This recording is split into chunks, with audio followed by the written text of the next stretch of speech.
Hello, everyone, and welcome to the Dark Match. It is July 16th, 2012, and we are going to be talking about WWE's Money in the Bank. I am Duo's Angel, and with me are... The lovable magpie. I'm No Leaf Clover. I am the mayor, and it's time for the chic tweet of the week/bi-week day thing.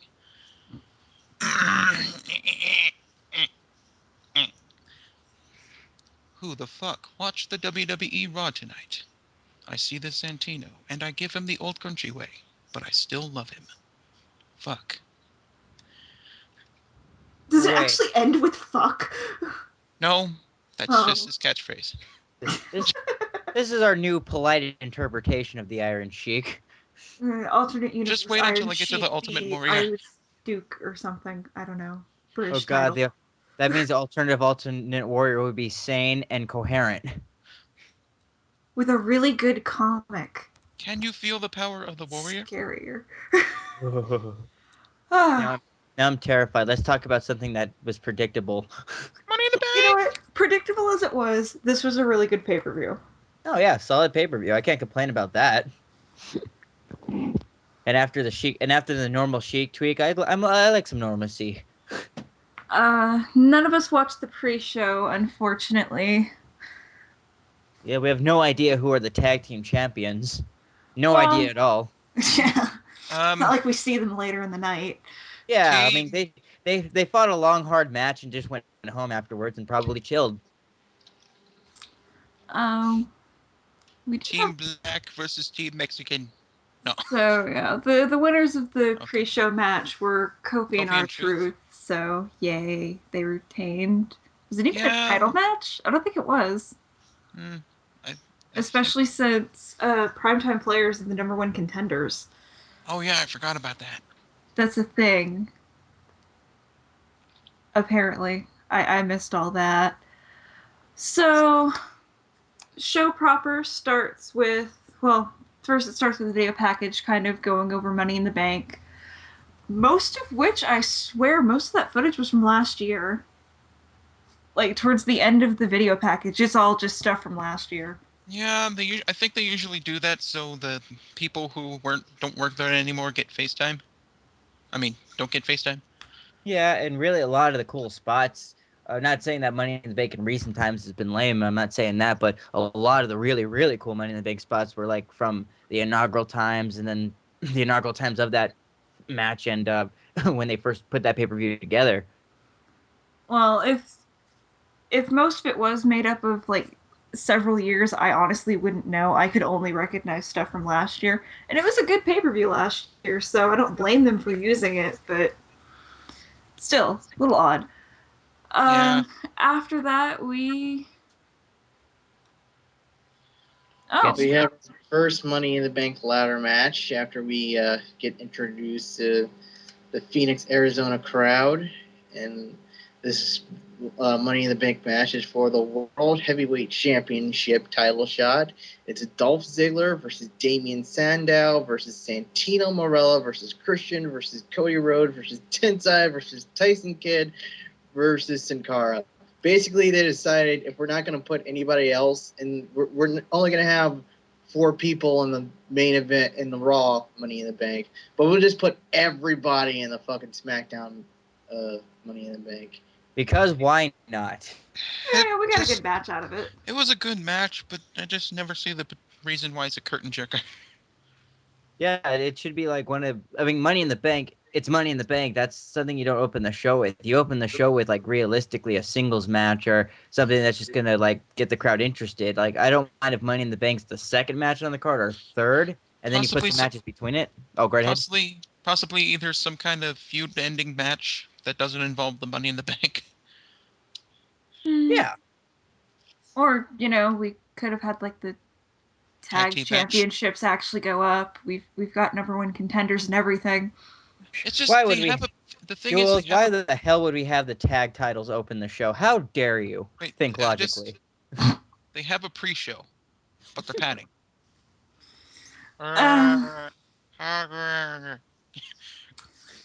Well, either way, the thing is that they had to get this out of the way quickly because honestly, most of the show was taken up by the 4 main matches.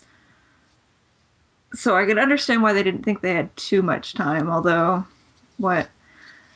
I keep forgetting that there actually were 2 other matches because I didn't know about them beforehand and they were okay. And a bunch of other surprise matches. But going into the Money in the Bank, uh, this Money in the Bank match was pretty good. I mean, there was a lot of, I mean, there were good spots, but there were a hell of a lot of awkward spots and botches. There was only I one mean, botch I noticed, and that unsurprisingly involved Sin Cara and Oh, Dolph when he tried, Ziggler when they when, came down really hard off the top rope. oh, when Wait, they were And trying well, they to go weren't for the phone. supposed T4. to. Hold the phone. Sin Cara botched something. Holy fuck. Yeah, well, I know. well, And it's just like the actually, first botch of the night. actually, Bob Doyle said that when he was watching it, it looked like it was Dolph's fault Well, because the thing is, It's an Dolph's accident fault. usually involves 2 people, so it's probably both their faults. well, it was like Dolph tripped on the top rope, and then neither one of them could recover, and that's how it happened. It is actually does Well, look more like it that. almost looked like he broke his neck doing that. Yeah, I Yeah. think they came fucking close. Or that other spot where Tensai just fucking threw him over the announce That table. that was definitely the most obvious botch, simply because Dolph flew like a fucking rag doll. That looked bad. The fact that he I, landed on his head on a moving chair did not help. I think the moving chair is an accident, but I think the spot was just to make Tensai look dangerous. I think he was only supposed to throw him onto the announce table so he could roll off of it himself, and Got a Tensai little bit needs, more momentum. Tensai needs to practice more because he threw him way too fucking far. Or when he Can tried to we powerbomb Santino off the ladder. I think I missed that. can we stop having the obligatory big man in these fucking matches? You don't need a big guy in the you don't need a big guy in the fucking match. It doesn't prove anything. It's not the big guy doesn't do anything. He only exists as a means to throw people off shit, basically. Which is stupid because, all of the regular heavyweight guys can throw each other around plenty. Yeah. Plus, There- it's a ladder match. We're there to see people do fancy shit with ladders, which Yeah. this is the first time I've ever actually watched Tyson Kidd. Damn. He had a few really good spots. Oh yeah, He's Especially towards the end where he actually had a ladder. He was climbing the ropes from the side. Yeah, I think Christian and Dolph climbing for climbing for the briefcase. Kid actually pushes the ladder so it rests against the other one and uses that as a bridge to basically flip onto Dolph and pull him down. That looked pretty that nice. was also another botchy kind of move though, because I don't think that was the way it was supposed to go. Because Dolph kind of landed on his face. Ooh, I missed that. It looked pretty. If it It ended looked bad, I pretty, wouldn't be but it that also surprised. it looked but it pretty, showed. but it was also like, yeah, that wasn't supposed to happen. Not exactly that way. I think he wanted to do a sunset flip, and it did not end up that way. And going off of what Duels was saying, the one of the reasons like Tyson Kidd is in a match like that is just for the highlight reel. Like this is the guy that's going to do something cool that hopefully you can put like for next year's Money in the Bank where it's like, oh my god, remember this spot? So I hope this match he gets like a little bit of a push afterwards, or at least he goes somewhere. Well, they've been giving him more TV time, so I hope they're doing that for a reason and not just doing it because they're bored or something. so they kind of did a Shelton Benjamin with him. Yeah, pretty much. Where they're Yeah, like, this guy has a Like lot of this, talent. We should do like this something guy. with him. We should do something. Yeah. I don't know. We can have him win some matches, maybe. Is that good enough? bite your tongue, young man. We do not need to have Tyson Kidd win matches. Well, he won at least one. Surprising. Never forget. But I can't really remember too much more specific stuff other than that. Oh, There was Cody lots of drop kicking kick-ass. Santino off. Cody drop kicking Santino off of the off the ladder, and Santino, when he landed on the bottom ladder, Jesus, I saw his leg and I was like, okay, that's a broken something. Mm. I know there was at one point where Cody actually came off the top rope and kicked somebody in the back, but the damn camera was still. They didn't switch cameras fast enough, so you don't really see anything except feet connecting. I didn't even know who it was until they switched cameras and I saw who was on the ground. Don't you hate it when the camera just like cuts at the wrong fucking moment? It didn't even cut. It's the fact that they didn't cut. They just stayed zoomed in. There's one nice little notable moment is at one point Cody's going up for the briefcase and they pan out and Vicky's on the other side of the ladder and she's going for it. And Cody basically is just like, get down. Get down. Get down. You don't belong here. Vicky, get down. Yeah, Vicky? he was rather polite about it, all things considered. Didn't like swat at her or anything. Just like, get down. Yeah. Unlike Like, what the hell are you doing? Unlike that jerk Morrison that just picked Maurice off of the ladder when she went for it and was like, no, you go down, leave. But Vicky was just a distraction, so Dolph would come in, throw Cody off the ladder. There were several spots where Christian was going up the ladder, and we were all saying, "No, Christian, don't win the belt. No, Christian, don't. You can't win this time. You won last time. No, Christian." Put someone new over. Don't do it. It's not your time now. And then there was the spot of Santino after he used the Cobra on Dolph, started climbing, and then he suddenly magically became afraid of heights. Even though he had actually gotten higher on the ladder earlier in the night, no problems.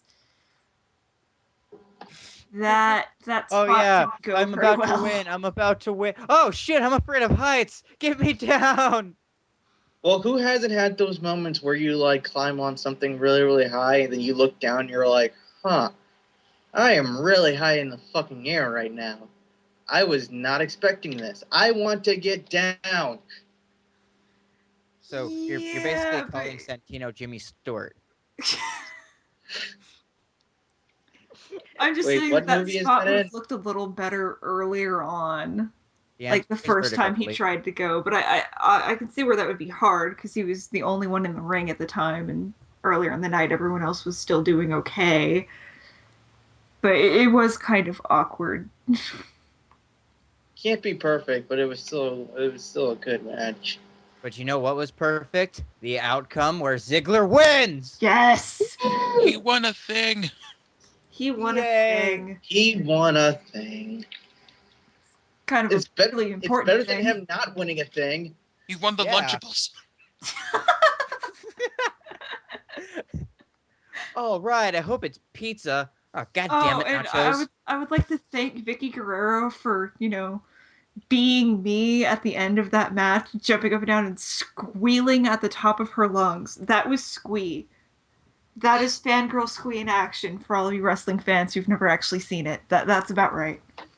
Yeah. I think the people that watch our show know what a fangirl scream is like. It kind of sounds like. So Sound like dolphins. yeah, Not the cute kind. yeah. Fangirls eventually reach a pitch that can only be heard by sea life and certain dogs and possibly bats. I just imagine you do it so high pitched, then you open the door, you see like 30 dogs outside. Oh God. Pretty much, yeah. Where did all these come from? Your parents are usually looking at you funny. Yeah, that's about right. Anyway, so What is wrong with my son?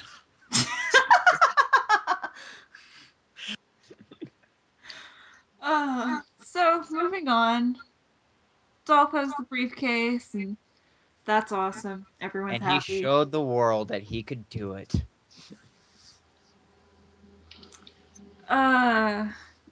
Unfortunately, I ended up missing everything that comes after that up until the next match. Basically, You didn't the miss Miz much. is back. Oh, I saw that. I saw the tail end of that, and I was very happy because I still like that asshole. I thought it was kind of random that he was just like, by the way, I'm back and I'm in Money in the Bank. And I was filming a movie you should go see. But you probably won't. Yeah, especially with how things went. I'm a little surprised that they threw him in the match. I don't really get that now. I don't get why you throw him in. Well, we'll get to it when we get to it. Yeah. At any rate, though, our next match for the night, after a Mick Foley package talking about him winning the WWE title, is Alberto Del Rio versus Sheamus. Yay. I don't know. I'm starting to notice that Sheamus works really well with some people, and he just doesn't quite click with others. And I think Del Rio is kind of that second thing. To be honest, I think Sheamus is starting to suffer from that thing where he's playing it too safe, so he just doesn't really do much. You know? Well, that's pretty much a point that I think every face goes through, where it's like, what Yeah, can but I do? it's just when a face explodes, they kind of have to mute their move set so they don't get hurt, and Sheamus is in the middle of doing that. Yeah. Yeah, it also didn't help that because this was a long match. So his matches kind of turned into tedium. And this was, I think, Del Rio's first long match back since, well, not super long, but his first long match back since he hurt his ankle. So there was like towards the end, he started to just be like, okay, all right, let's do this next spot. Yeah, but I mean, he did it. But it was becoming apparent that yeah, he was fucking tired. Which doesn't usually happen with Del Rio, so like this could be a free pass on that one, but it's sad that this had to happen on a pay-per-view because it's like, oh well, he was still able to go through the match, but at the same time, God, he looked terrible when he blew up. Sort of like when Kenny King at Destination X, just like halfway through the match, where he's like, And sometimes that happens. It's not because you're out of shape. It's just, yeah, it happens. it's just not your night sometimes, and you get tired. Yeah, I can't hate on the guy for getting tired. And again, first long match since ankle injury, so free pass. Del Yeah. Rio's been in many other matches I've really enjoyed where he performed his ass off.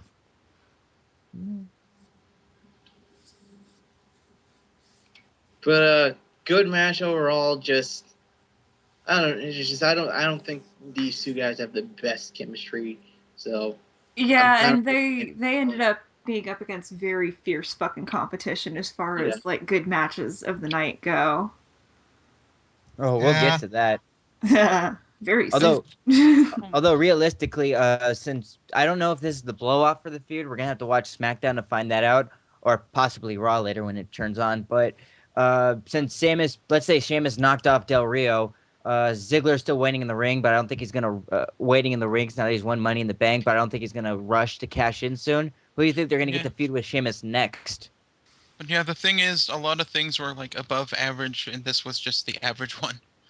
Yeah. Yeah. Uh, Sheamus retains. Yay. I really didn't care either way. And It will be nice to see him have some match with Dolph if that's where they're going, because those two put on awesome matches. Oh, for yeah. sure. And of course, after after the end of the match, Del Rio decides that the best way to handle his loss is to take his lackey and kick the ever living shit out of Sheamus for about a minute, and then Dolph came running down the ramp, And we were all briefcase in saying, hand. yes, yes, Yes. yes, yes. And he hands it to the ref, and Del Rio basically goes, "No, fuck you. It's not fair. Fuck you." Him I and love. Ricardo try and beat up Dolph, and Dolph lays them the fuck out because they're in no great condition either. Unfortunately, it was just long enough for Sheamus to get up and bro kick, lay out Ziggler because he's also tired. Thank God, ref never called for the fucking bell. Oh yeah, I think we all had a heart attack where it's like, oh my God, does it count? Does it count? Whew. No. So at least Dolph can still cash in at any time. Hey, Uh, I'm remember after kind of got hoping they hold off on that though. I think they will. It depends on the person who gets the Money in the Bank, but I think for this one they're gonna let it simmer just a little bit and then have them rush in. Although we still have a week of WWE ahead of us to look forward to. Probably long enough to keep it relevant, but short enough for it to not become the magic lunchbox like the Miz had. Yeah. Oh, speaking of Lunchbox, do you remember after he was laid out and Sheamus like took the long walk backstage? They cut back. They cut back to Ziggler, and then he just was like, "Okay, I'm tired. I'm just gonna use this as my He pillow." fucking snuggled the goddamn briefcase. It was adorable. Shit, It's I win the Money in mine. the Bank. I'm gonna Oh spoon with that thing all mine. night. Yeah, so that was good. That was entertaining. And then let's see. They do a replay of an interview with Daniel Bryan from the pre-show. And then this is actually where we started getting confused because we had no clue what the fuck was going on. Our tag champs come down in suits. Oh, they won. All right, It doesn't matter if they fucking won. It wasn't a title match to begin with. but they won, and they have the belts. Eh. So they go on to commentary, more confusion. And then we find out it's time for a tag match that was unannounced. I can't complain about the unannounced though, because this really Eh, was a cool match. so Like, it was. It wasn't that bad. I unfortunately spent most of it bitching because Yeah, Titus ballets, O'Neil and Darren Young useless, with sexy chicks. Yeah. It was I Titus thought O'Neil and Go ahead. Titus O'Neil and Darren Young with and Primo and As in, Epico. oh, not this guy again. Yeah. We also all kept the getting AW distracted by the fact that we really, really wanted them to turn off fucking AW's goddamn headset. Why did they That let them gimmick have that? doesn't work. I don't get why WWE keeps trying to make it happen. I just. Yeah, It's It just didn't work. obnoxious. It it's didn't like work with with Lay Cool. God knows it didn't work with them. Why the fuck would it work with Abraham Washington, who is far less entertaining? I can only assume that all of it's based around the fact that Vicky Guerrero is loud enough without a microphone that you usually can't hear her screaming instructions from the sidelines. But we like it when she does it. yeah, and they Because don't give that's her her a entire shtick. but also they don't give her a live fucking mic during the match so we can focus on. I mean, we hear her memeing, but we can still focus on whatever Dolph's doing and his opponent. Like Epico and Primo were doing really cool spots, and I thought they looked like $1,000,000, but I had to listen to AW. I Yeah, don't mind getting distracted by Rosa, but AW, shut the fuck up. the other thing is that Vicky knows when it's a good time to be saying something and when it's not. And she's only screaming if the guys are down.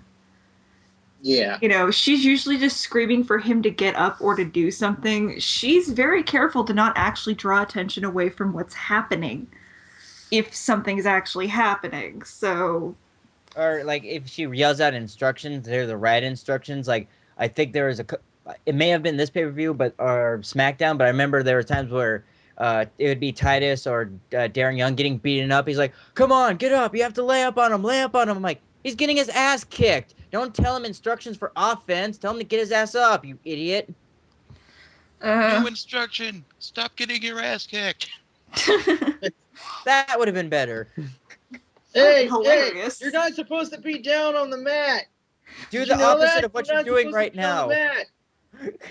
This thing you're doing it wrong. You gotta stop sucking. You know, Uh, shit like that. That would be hilarious, at least. Speaking of hilarious, remember what Titus O'Neil did during the match? Yes, Titus at some point dances like Rosa to make fun of her, and her response is to do the exact same thing That's her only way to communicate. with her hips. I'm Yippee. not Hey, complaining. hey I Rosa, I'm going to continuously complain because she's just there to look pretty. no Why you shit. gotta be a hater? No. Cause Think about it. What else is Rosa Mendez good for? Go, name something right now. fuck if I know, man. Exactly. I mean, I'm all for feminist rights, but let's be honest. Sometimes you just have to do what God built you for, or This whatever the isn't plastic feminism. surgeon I don't did. want her to give her a better job. I don't want them to give her a better job. I just don't see the point in her being there at all. Because she's pretty. Can she at least stick to only being pretty on the way down or up the ramp?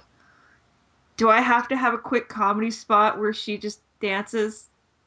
Again, it wasn't a comedy spot. That's how Rosa communicates. Like, hey, Rosa, how did you like today's breakfast? Shimmy, shake, roundabout, booty pop. Oh, she enjoyed it. You know what? If that's So what they're it's going for, I want fucking subtitles on my screen. so it's Morse. It's like Morse code, but with Hips. Morse at. Morse ass. Sounds like the name of a metal group. Yeah. Quick back and forth of her hip is little short things, and then if she keeps her hip cocked to one side, that's long. I don't actually know enough about Morse code to translate it in that way, but fuck it. I think we have a new game for when we watch Raw and SmackDown and Rosa shows up. Help! Attempt to translate what her hips are doing into Morse code. Help me! I am being held against my will. Okay, I think that's enough of that. Yes, and after a well-fought match between the two and a spot where Dennis chokes Primo and then combs and has AW comb his hair, That this was match fucking weird. He just whips out a goddamn pick and starts screwing with his afro. It's like, is this really the time? he has to look good at all occasions. Damn right. I just no. Pimpin' ain't easy, duos. Yeah. Fuck you and your pimpin'. No. Just saying. It's a fact of life. Like yeah, it's more. hard It's out like there it's for a a fact pimp. of life. Like more money, more problems, or bitches ain't shit but hoes and tricks. You know, it's just one of those things. I'm going to hit you with something. As soon as I What? figure out how. No one likes NWA here. No, I just Gangsta, don't give a gangsta. shit. Fucking racist. That's what. Yo, Hey. yo, yo, yo, yo, yo. At No, any rate, I will kick your ass. Northwest Side. we're beating around the bush long enough. Epico and Primo win with the roll up, and why they aren't the number one contenders, I don't know. That roll up confused the fuck out of me because for some reason it looked like it didn't look right. I honestly Representing- thought Primo and Epico lost it first. So I was really goddamn confused when they were celebrating up the ramp and prime time were freaking out. Yeah, we lost. Yeah. Yeah, I was confused. I don't know what the fuck it was. And then Rosa swung her hips around more just to prove her point. Yeah, see, this is how an ass is supposed to move. And then No, it isn't. But that doesn't matter because, remember something. yeah, at that point they go and pick a fight with the fucking tag champs. Which, okay, that's smart. And Except for the R-Truth part uses where it's not, right? Yeah, pretty much. I was And going to say R-Truth something uses his really I was going to say something really offensive, but I don't think I should. and R-Truth uses his greatest attack, water gun. Pretty much. How did R-Truth afford such a neatly pressed suit? Little Jimmy bought it for him, clearly. Yeah, little Jimmy's loaded, didn't you know? Yeah, Fucking trust He's the got kid. merchandising sales. it's sad that it's sad that little Jimmy makes more than an actual title holder in the company. That is sad. Even sadder is that if this was TNA, there'd probably be actual checks going to little Jimmy. Here you go, little Jimmy. Here's your check.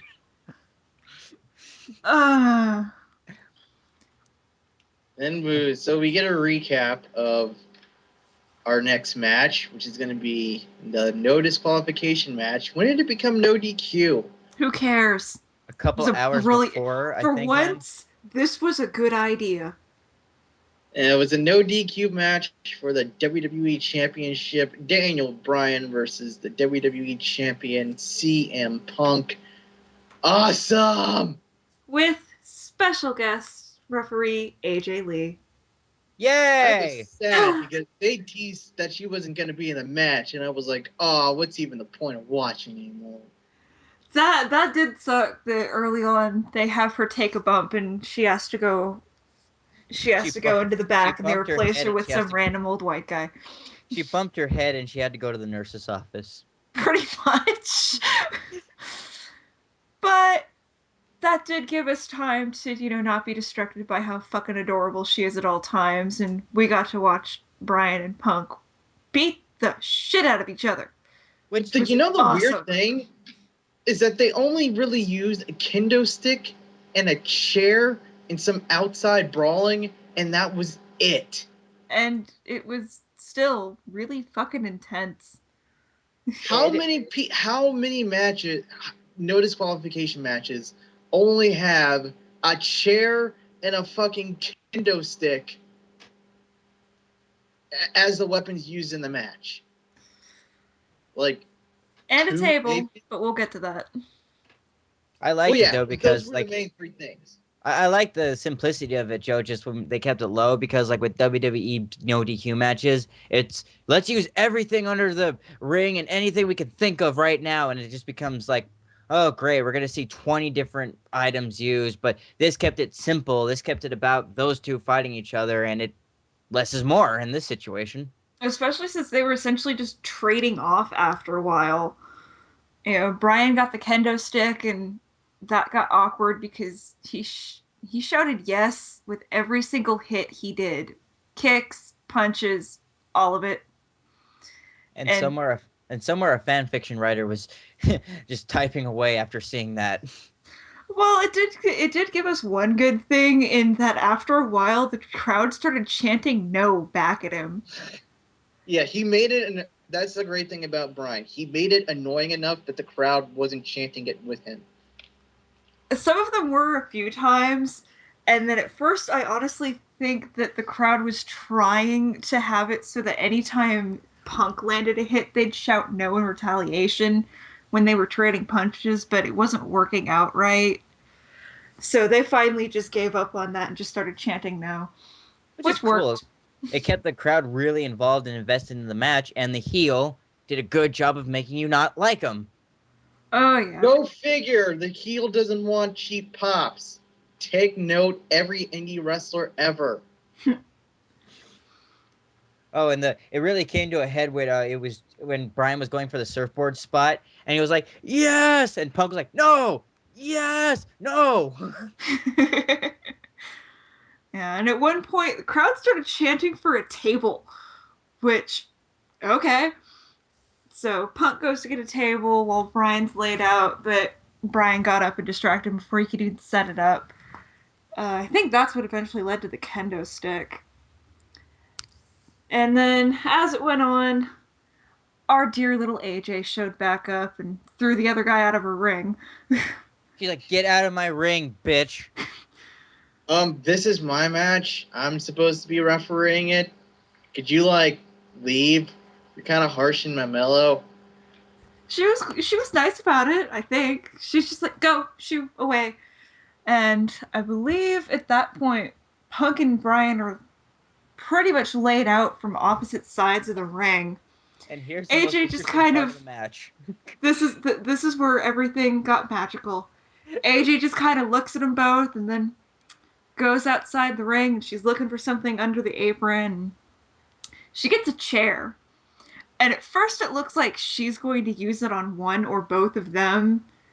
But then she just kind of drops it in between them, fucking Joker style, and then just kicks back in a nice little simple but sexy pose.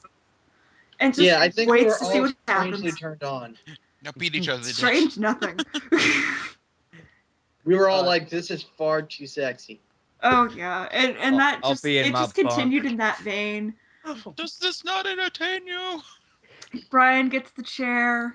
They fight for a bit, and then Punk got it at some point and set it up in between the fucking ropes to throw Brian through, and AJ decided she didn't like that. So she gets in front of it and just, Punk can't hurt her. He needs her to do counting. And Danielson just runs up and drop kicks the shit out of him into it. But I just loved how it was very much like AJ was going, no, you can't have this anymore. I don't want you to play with that. This bores me. You hit each other with this. Yeah. No. We're done using the chair now. Let's use something else. And then, of course, Release later... the lions. Oh, if she had a lion, it would have been there. And after, it's starting to look like she's favoring Brian, even though I feel it should be pointed out, at no point does she ever not do the count right. She never stalls. Everything is legitimately interrupted at 2 counts. So she's doing that at least. She's not deliberately screwing anyone out of a pin, which just makes it so much better. Yeah, she just wants to see those two fight each other and do her job efficiently. Yeah, she was toying with them, but it didn't look like she was directly trying to screw either one of them over. It looked like she was kind of ambivalent until, the end started to come down. Although she started throwing funny looks around, like, Brian started really laying into Punk with the kendo stick, and she's just looking at him like, holy shit, you're insane. You need help, dude. Well, it takes one to know one. It's almost as if AJ was like, okay, if these guys will kill each other, then I will be WWE champion.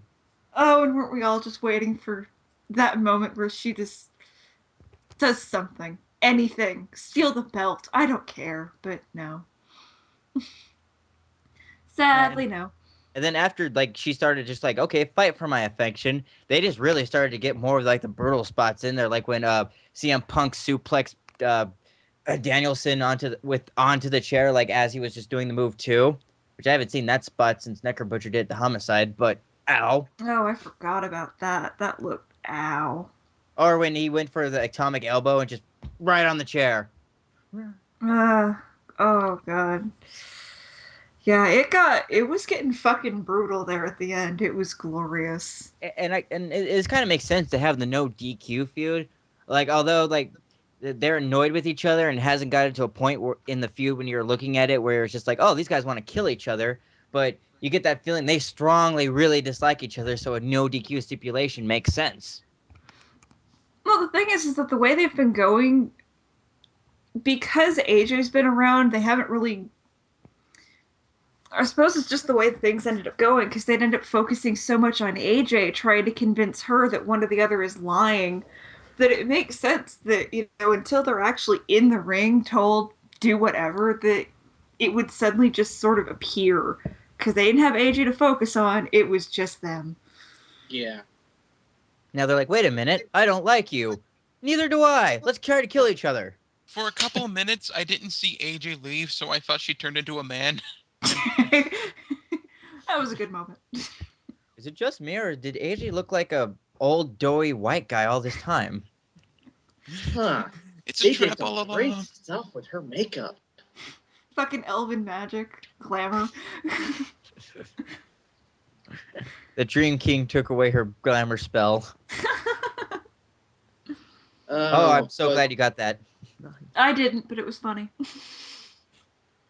You're alone. Sorry. Oh God. Did we miss anything? No, I think we're at the finish of the match now. Okay. So Punk finally remembers that there was a table. And he goes and he gets it and sets it up in the ring, and he puts Brian down on it and then punches him a few times to make sure he stays there. Goes up. How about you don't move? I'm going to fucking kill you now, so I would appreciate it if you didn't fucking move. Could you just work with me once? I'm trying to commit murder against you. And AJ was caught between happy and holy shit, dude, what are you doing? Honestly, I'd hoped that they had brought the table out so she could put both of them through it again. That would have been nice. thought this was good too. Yeah. Oh, yeah. Brian actually gets up and manages to knock Punk down a bit, and they end up fighting for dominance up on the top rope. And then Punk finally gets control again, and Brian goes through a table. And that was pretty much about that was it. That was the end. Punk just pins him right there in the remains. Biggest move ended the match. Just like Genghis says. If he had kicked out after that, it would have been bullshit. Oh, it would have been total bullshit. So Punk retains, and Brian stayed unconscious, and He stayed sold. unconscious. He sold it. No. I know. They actually had another ref come in and check on him, but I think that was for the sake of the show. Dead? Yeah, I don't think he actually got hurt. Unless anybody's heard anything otherwise. And poor AJ, Punk proceeded to ignore the fuck out of her for the rest of the night. I can't hear you over me winning. And she just looks so sad. Just like wait. This was supposed to be about me. About how much you wanted to be with me. Can you let me raise your arm? No? Okay. Oh, you're just gonna walk past me. Okay, that's fine. That's fine. He looked at her a few times anytime he'd go past her. It was basically just like, yeah, you're still crazy. Yeah, I told you this is exactly how it ended. I wanted to win my belt. You and I are not item. So that's gonna be interesting to see tonight. I'm still not gonna marry you, and I still like crazy chicks, but not you. Yeah, I think we're gonna take a break. Is that cool? Yeah, I have my title, and I'm gonna keep that. So you might want to check on Daniel because it looks like he's dead. But yeah, I'm gonna I killed that guy. I'm not really sorry about it either. He's kind of a douche. And speaking of Daniel, just so I can rub this in Duels' face, I met Brian Daniels at a Comic-Con, and he was a super nice guy. You were an asshole, and I fucking hate you. Yes. Let me feed on your hate. I just be glad I can't find you. You have no idea how much I wish I could have been to that fucking convention. He's in California. Every time I find out new stuff that was going on at the convention, I just want to kill everyone who got to go. Don't test her, dude. She will fucking murder you. I will. Andrew Hussey was there. Various wrestlers were there. Marvel was basically announcing everything and anything they could think of off the top of their fucking heads. Robert Downey Jr. was there. Fuck you! Okay, we're gonna move on before Duos decides to massacre us all. And that was an awesome match. And we're gonna move on. I say match of the night. Yeah, match of the night. Definitely. Well, I think it's a tie between this and the first ladder match, but maybe a small edge to this. Are we talking about Ryback? No, we're not talking about. Oh, fuck that! No, we're not talking about Ryback. Thank God he's not booked. Thank God he's not booked on the card. I mean, imagine if his match followed like this awesome WWE title match. Like I know they were gonna do that with the Money in the Bank, but Magpie, it happened. You're doing that thing. You're doing that thing again where you blank out when you see stuff you don't like. No, I'm not. I hate Ryback. Yeah, you are. You're doing that thing again. When have I ever done that thing? Samoa Joe.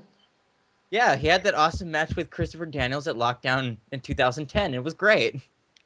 No, he didn't, Magpie. He didn't have a good match. Okay, that's not the point. We're not rehashing that issue. We're talking about this issue. This match happened. It wasn't too bad. Yeah, for a stupid gimmick, Ryback can put on entertaining matches. Well, the thing is that like they've actually decided to progress at like a decent pace. At least he's not wrestling jobbers. Well, he's not wrestling jobbers off the street. Which... Well, someone actually He's hit. wrestling their jobbers, and damn it, that's important. And their jobbers got offense. Yeah, that was kind of the surprising thing, is that basically it was Ryback versus Tyler Racks and Kurt Hawkins again, and I think they had to tag each other in. A little unusual for a Ryback match, considering it's just, Well, it starts, run at me. Well, they got some offense in for once. And yeah, that's kind of what I was happy about, was that, yeah, they were getting an offense. Maybe people will start jobbing less to Ryback. Yeah, like, even though they lost, the fact is that the two of them are basically slowly but surely beginning to take him on. So Yeah. they might actually hit a point where Ryback loses to one or both of them. No, he's going to keep winning, and it's going to be boring, but at least they got offense in tonight. That's something. Yeah. Ryback's not going to lose a match unless he goes up against somebody bigger, like, say, a Ziggler, or if he turns heel and they throw him against Cena for whatever reason, or... Wait, he's face? Yeah, or when he's face. There we go. Taste? Well, I mean, his gimmick right now is he's beating up annoying people, so... Are we sure he's a heel? Wait, if he's beating up annoying people, where the fuck is he on Hornswoggle? The thing is, though, is that, like, they decided, well, Tensai already lost to Cena, so I guess that doesn't really count. Oh god, are we gonna get a Ryback versus Tensai match? Ah! That's the other thing, is that I'm kind of waiting for him to go up against, like, Kali or Mark Henry or something like that. No. Yeah, I'm not saying it would be good. Instead of beating up two skinny guys, he starts beating up fat people. He's like, Thank God Matt Hardy's not in the company anymore. bring it on, visual. Punch your man tits. But yeah, this happened. It wasn't that long. And Ryback won with his usual finisher. Yeah. And he started chanting, feed me more. Feed me s'mores. Feed. Uh, That's right. Somebody in the audience had a feed me s'mores sign, didn't they? Yes. Did they? Nice. Nice. Fucking A. Hershey's and marshmallows and crackers galore. Feed Maybe me that's what- s'mores. Maybe that's why Ryback got into the business in the first place. He just wanted to get enough money to afford s'mores. How many shows you have to work to snacks. get? How many shows you have to work to get some s'mores? I just wanted some snacks. I didn't want any of the rest of this. How great would it be if they decided, fuck it, we're gonna have a comedy spot with him, with, like, Santino handing him s'mores? That needs to happen. It would be awesome, but since it would be awesome, it's never going to happen. You know what? We said that about AJ. Sometimes they do good things. No. Yeah, Who am I kidding? I The used to AJ believe thing that is so fucking awesome that we're lucky to get anything good out of him for another year and a half. Pretty much used up all our fucking luck right there. Yeah. Worth it. It's like they have a quota of good things. They have to work. Except it's measured. It's actually measured, not in the number of it's things. like measured in 24. So when they get to 24, crap, we have to suck now. Well, it's not even a matter of X amount of good things. Like, certain good things have a number. So, like, they have the quota number, but they're actually adding up the value of the good things. There was a better way to explain that. Fuck this. Moving Matt on. sucks. I hate it. I don't want to talk about it anymore. There's Moving on anything to our else to next- talk about.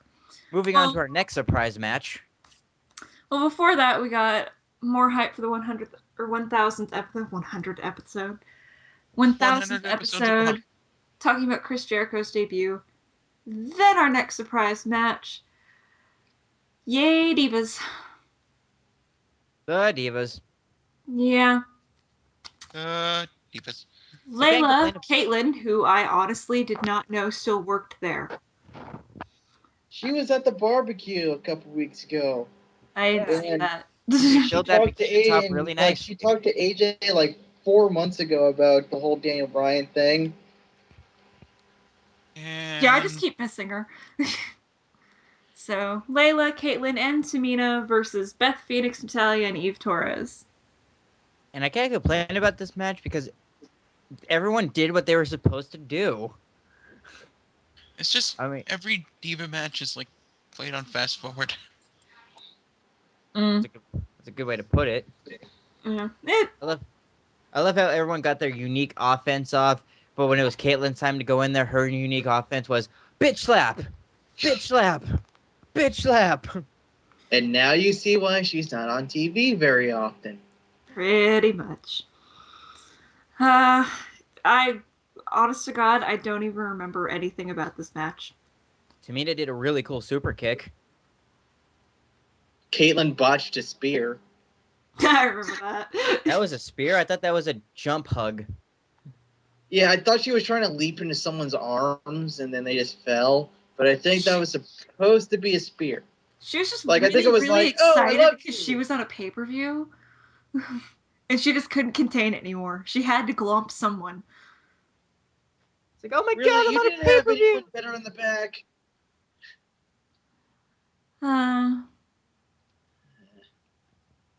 Yeah, Anyway, that's pretty much all that I have happened. to say. Winners are Layla, Caitlyn, and Tamina. Go Oh my. faces. Oh my. I think they're the faces. I don't actually know what They're anyone's not standing the is anymore. And Layla got the pin because, champion. Uh, Exactly. so after that, ladders, because we're gonna need ladders. And they're setting things up, and then it's time for our main event, the Raw Money in the Bank ladder match with, let's see, Kane versus Jericho versus Big Show versus Cena versus Miz. Oh my.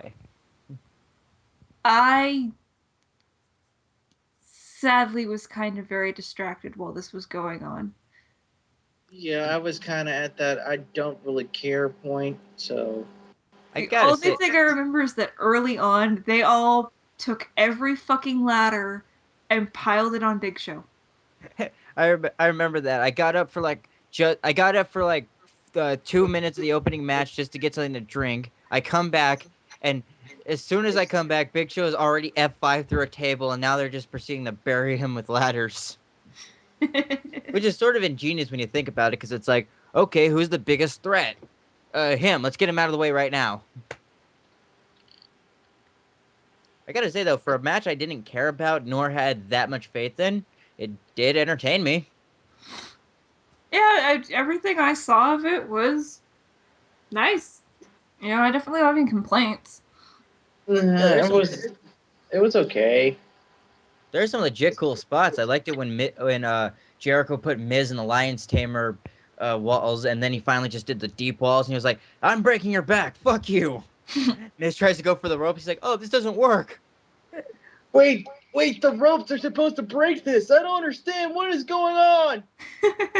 Jericho, why are you putting your knee on my? Ow, ow, ow! This is not comfortable whatsoever. I came to play, but I didn't came to do this. Ow!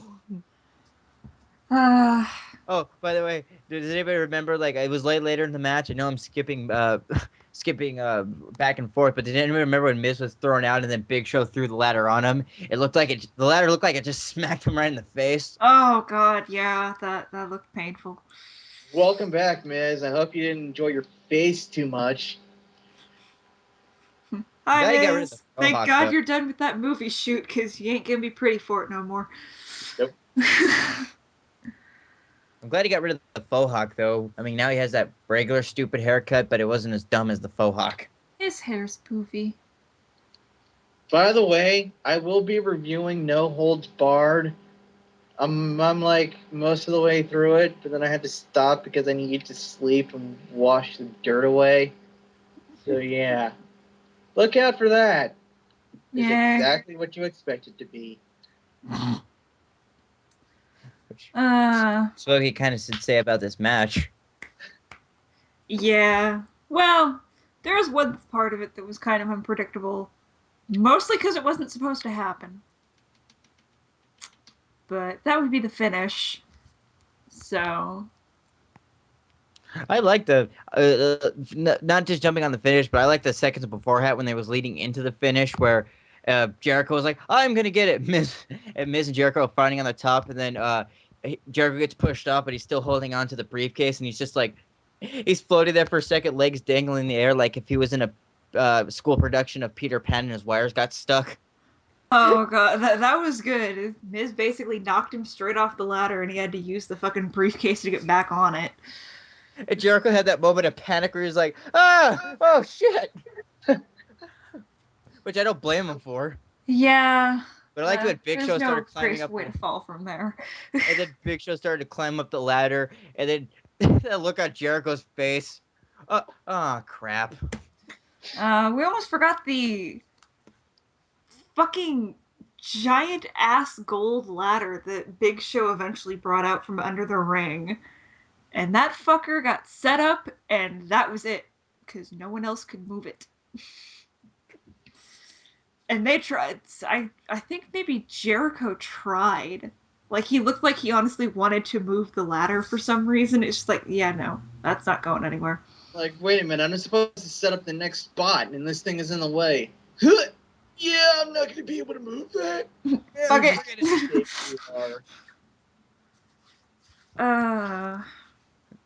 And then there's the spot I fell asleep for when it was Kane and Big Show on the top, and they're like, "No, I'm gonna get the choke slam on you. No, I'm gonna get the choke slam."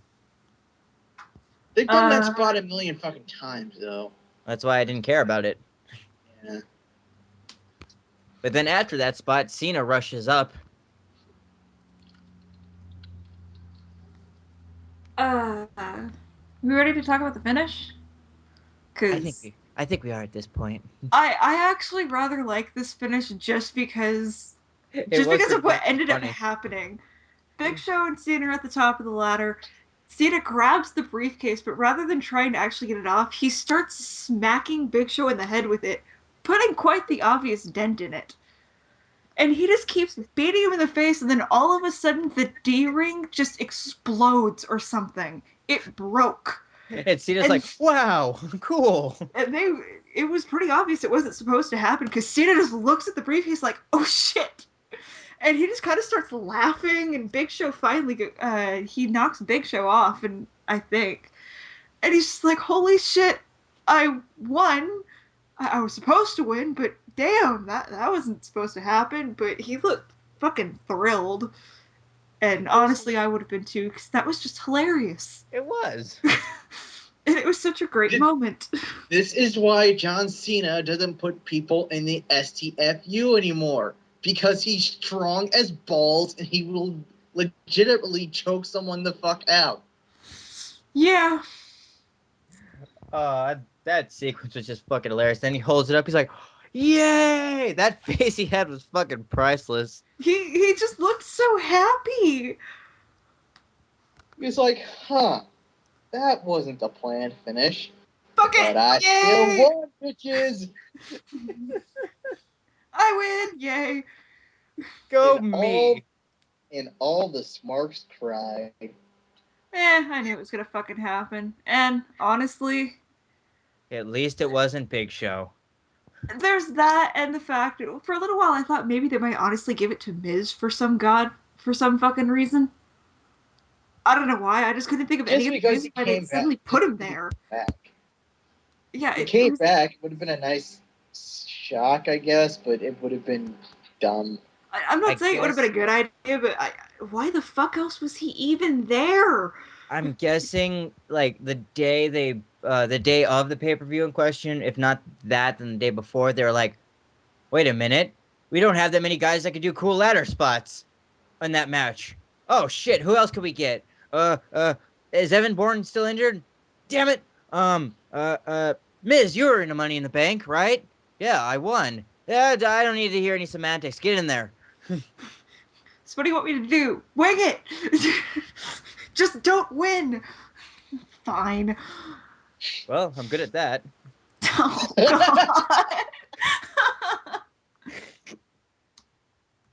God. So yeah, that was Money in the Bank.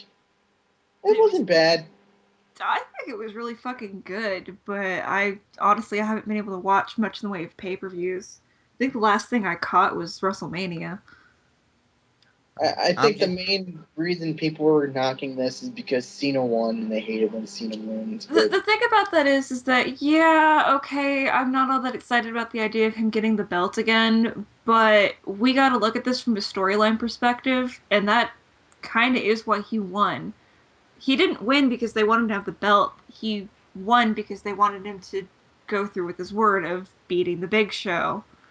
Which, okay, he already did that, but 4 fucking times. pretty much. But this honestly, to me, I think it's more to do with the storyline than the actual belt. So, I don't know. We shall see what happens. And on that note, it's time for everybody's favorite game. It's all HBK's fault. Let's see here. John Cena accidentally winning the Money in the Bank. All HBK's fault. Sin Cara and Dolph Ziggler botching was all HBK's fault. Having to watch a fucking Ryback match on a really great pay-per-view after one of the greatest fucking matches I've seen all year. That's all HBK's fault. AW talking is all HBK's fault. Yeah. Allie? Allie is having technical difficulties. His home planet need him. His home planet needs him. Yeah. So.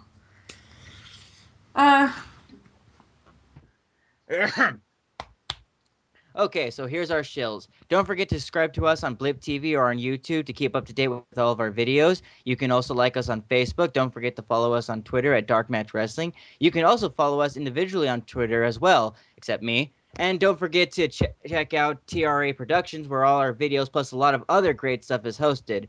We are also on Reviewtopia in the community sections. And last but not least, visit us at That Guy with the Glasses in the blog session. And a good word of mouth doesn't help. So if you have a friend who's a wrestling fan and an internet connection, tell them about DarkMatch. So I believe that wraps us up. With that, thank you everyone for tuning in. I'm Duos Angel, and I will also be speaking for poor Allie, who had to leave for a bit. I'm Magpie, and again, I met Danielson and Jules didn't. Fuck you with something rusted and pointy. Oh, I know love she's gonna kill you, right? I hate you so much. She's gonna kill you dead. She's going to double kill you. She's going to kill you, and then she's gonna resurrect you, and then she's going to re-kill you. I'm No Leaf Clover. Good night and good luck. Seriously, dude, stop pissing her off.